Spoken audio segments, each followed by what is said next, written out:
So then, we got the new bike, and we needed to ride it and get used to it. Plus, we needed to do some break-in operations since it was brand new. So we came up with this project about covered bridges. You see, Ohio has the second most covered bridges in the nation, second only to Pennsylvania. And Ashtabula County in Ohio has the most covered bridges in the state. And every fall there's actually a covered bridge festival or driving tour and riding tour, and just before elections, so all the politicians come out. But it was the springtime, and we thought that we would do the driving tour by ourselves and beat the crowd. And we weren't the only people with that bright idea either. So as you can see, there's a map, and there's 19 covered bridges. And so without further ado, I bring to you the covered bridges of Ashtabula County.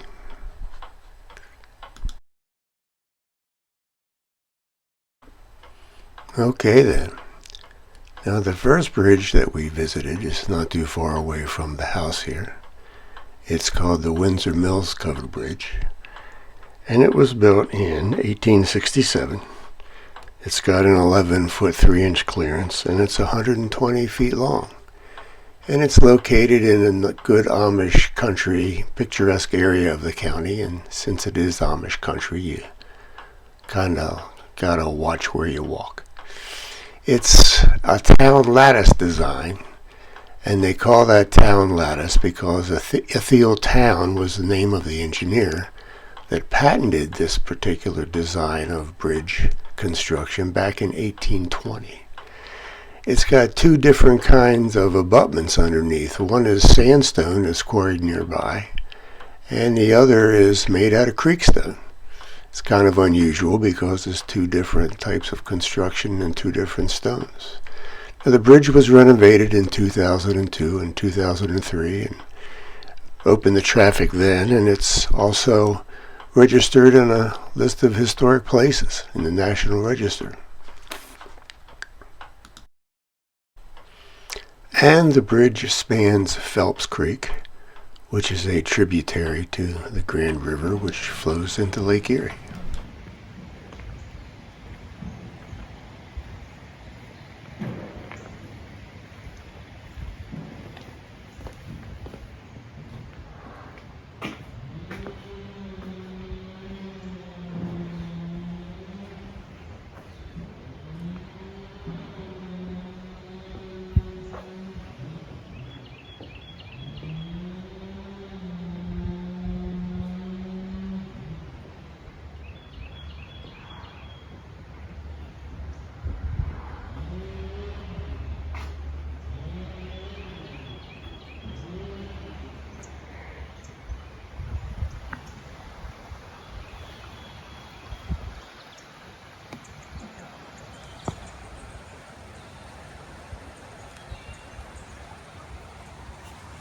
It's pretty out through there.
And it's covered bridge trivia time.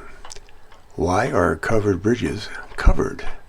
We'll let you think about that for a while. Our next bridge up is the Riverdale Bridge.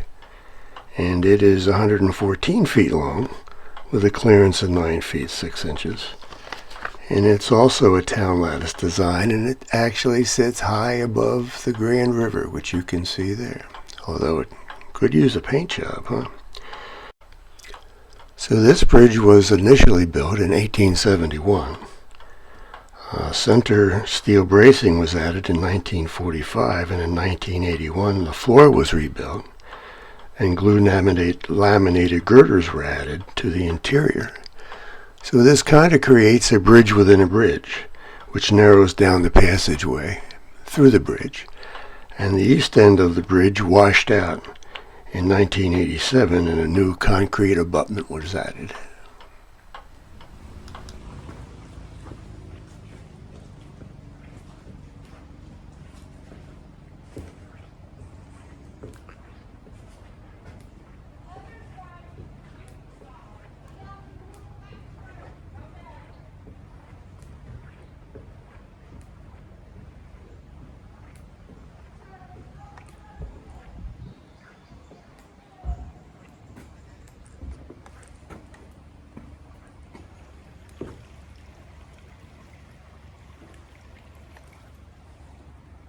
A few other people had the same idea.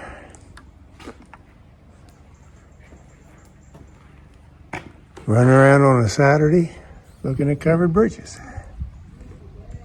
Isn't it gorgeous?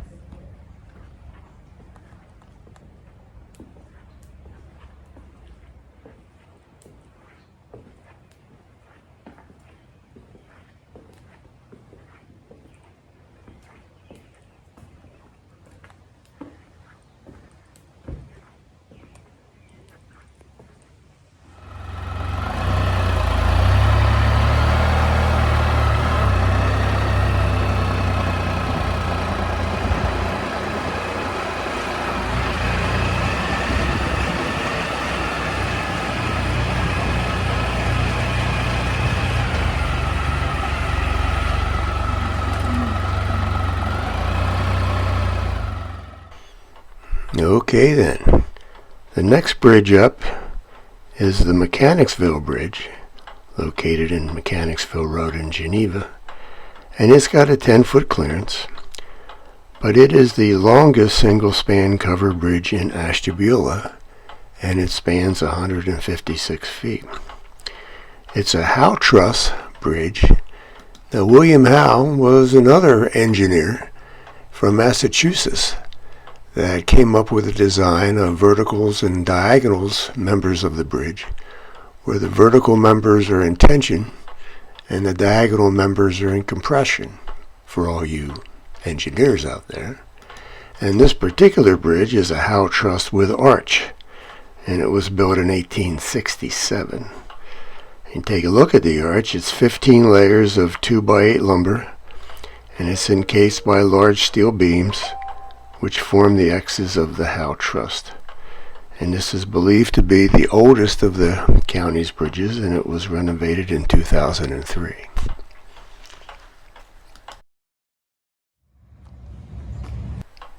I forgot to silence that phone. My eye drops are ready to pick up. I have no idea why there's something that looks like a hay hook hanging at both ends of this bridge, whether it used to hold a sign or for whatever it was, I don't know. How you doing with your covered bridge trivia? I'll give you a hint. It has nothing to do with keeping the rain and snow off the people that are using the bridge.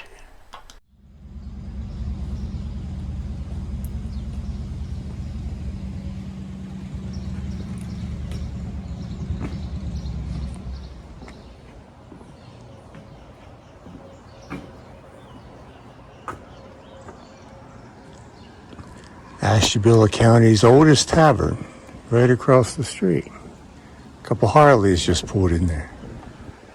Go figure. Where else would they be?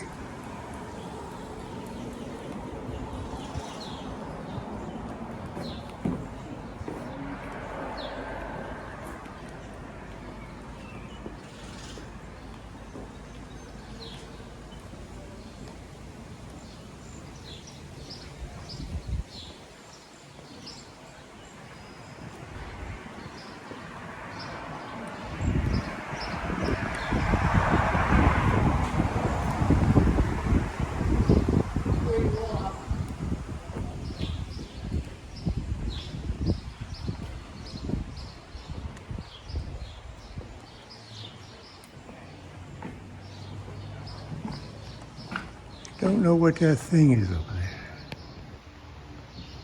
There's one on both ends.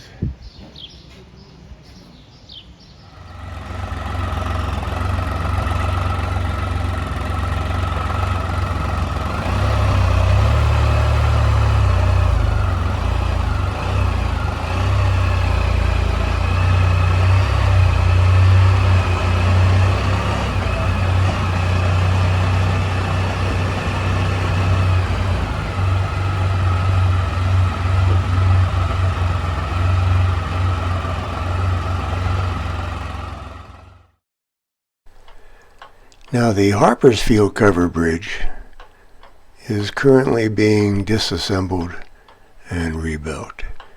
This is a historical picture about what it used to look like. It's a two-span Howe Truss Bridge, which is 228 feet long, and it was formerly the longest covered bridge in Ohio before the 1913 flood altered the landscape around here and washed out a portion of the bridge. And that's why you see that metal portion of the bridge back on one end there. It was originally built in 1868, and it was renovated in 1991, 1992, and they added a pedestrian walkway, so you could go to this little park they have there and actually walk back and forth across the bridge without getting run over by traffic. It is a single lane traffic bridge.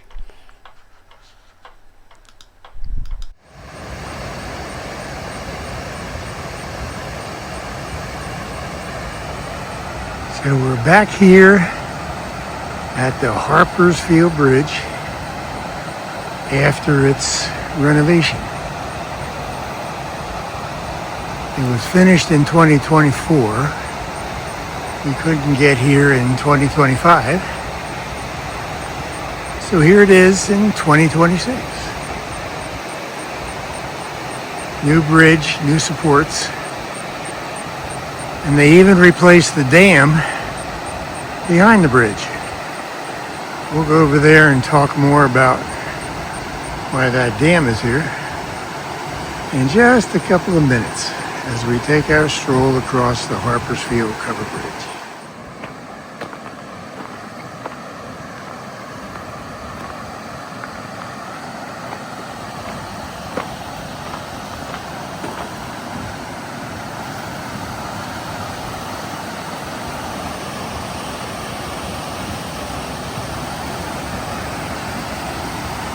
I think what we'll do, because of the noise, is talk about the bridge and the dam once we get back to the office. In the meantime, you can just look and listen to me yak about it. So while we're here, we'll talk about the dam a bit, and then we'll talk more about the bridge.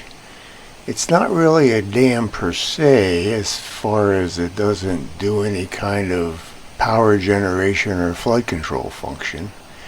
It's a sea lamprey barrier in order to prevent the sea lamprey that's already existing in Lake Erie to meander up the Grand River here. So you might ask yourself, what's a sea lamprey? Well, it's an invasive species of fish, a parasite native to the Atlantic Ocean. And there's a face only a mother could love. It used to be confined to Lake Ontario until they built a canal around Niagara Falls, and that's allowed the sea lamprey to migrate to the rest of the Great Lakes. And it's fairly obvious just by looking at one that it attaches to a fish with its suction cup mouth. It doesn't actually have a jaw bone. And in a 12 to 18 month feeding period, it can kill and consume up to 40 pounds of fish. Sea lampreys were first noticed in Lake Erie by 1921 as they came through the canal around Niagara Falls. They were spotted in Lakes Michigan and Huron by 1936 and made it to Lake Superior by 1938. Control of sea lampreys is managed by the Great Lakes Fishery Commission, which attempts to kill the larvae and the adults at the larva stage with some lampricides, they call it, which is basically a pesticide designed to kill the larva, and by the erection of these barriers which stop the sea lamprey from migrating into other tributaries to spawn.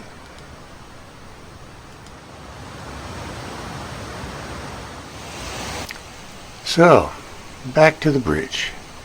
It's a 12-panel Howe truss bridge. The Howe truss is named after its inventor, engineer, William Howe, that patented the design in 1840. And as you look at the trusses, you can see that it is composed of diagonal members that slope inward down toward the center, and they are the members that are under compression. And they're also paired with vertical members that handle the tension. And historically, in these old buildings, combining wood diagonals with the iron vertical rods, this type of design was heavily used for railroads and medium-sized buildings. And keep in mind, as we've talked about before, a covered bridge is nothing more than a bridge with a building built around it. The Harpersfield Bridge, back to review, was built originally in 1868, and it was built to replace an earlier bridge that was destroyed by an ice jam. It was 220 feet long and was the longest covered bridge in Ohio until the Smolin Gulf Bridge was built after that. And I believe we will get to the Smolin Gulf Bridge in one of the following videos. The Great Flood of 1913, probably heard about that, right? Washed away the land there at the north end of the bridge, and that's why there's a steel span. Used to be dry land there, but not anymore. And that steel span is 140 feet long. The bridge was renovated in 1991 and 1992, and that's when on the original bridge the walkway was added just on one side. And in 2003, they decided to renovate the bridge again, and we now have the new bridge that you're seeing. There's a walkway on both sides. Project was delayed a bit due to material issues, and it was open to traffic in May of 2024.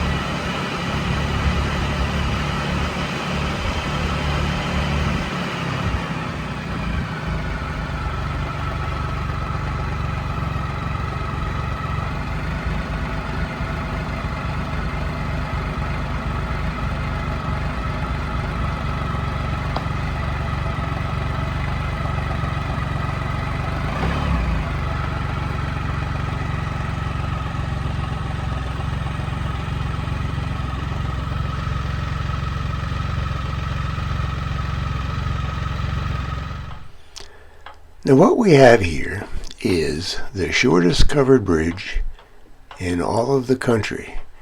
Its clearance is 15 feet, but its span is only 18 feet. And it was built by the students from the campus of the Ashtabula County Joint Vocational School just to kind of commemorate Ashtabula's covered bridges. The structure is supported by a single king post, and its roof is a scissor truss design, which gives the bridge that kind of open feeling. The roof has a more pronounced slope than a typical covered bridge to help get rid of the snow around here. And it has some extended overhangs, leaves, and rakes. It also has a little toll keeper booth next to the bridge, just to remind people about the good old days.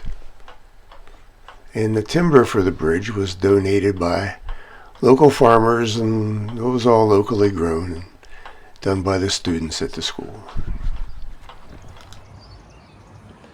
This is the shortest covered bridge in the entire country. Won't take us long to get through it. 18 feet.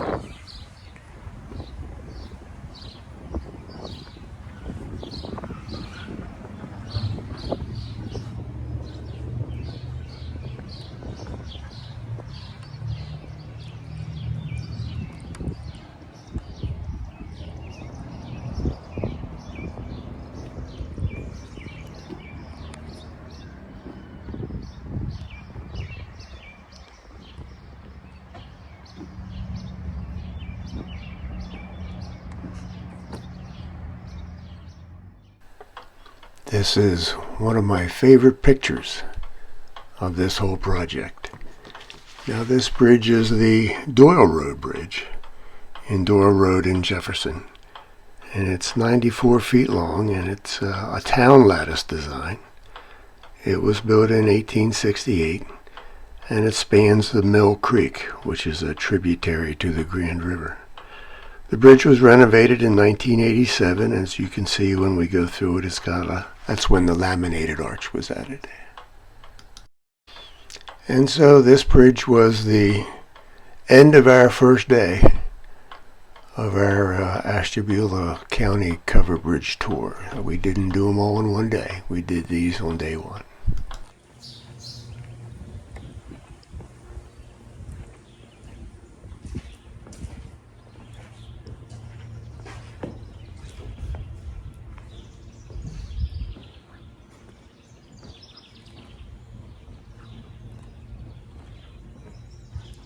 I wonder what that is. You got a smoke detector in here?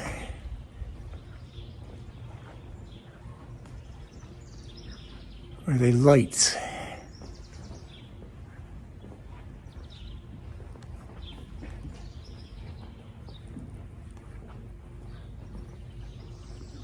Look at that, that's quite the arch.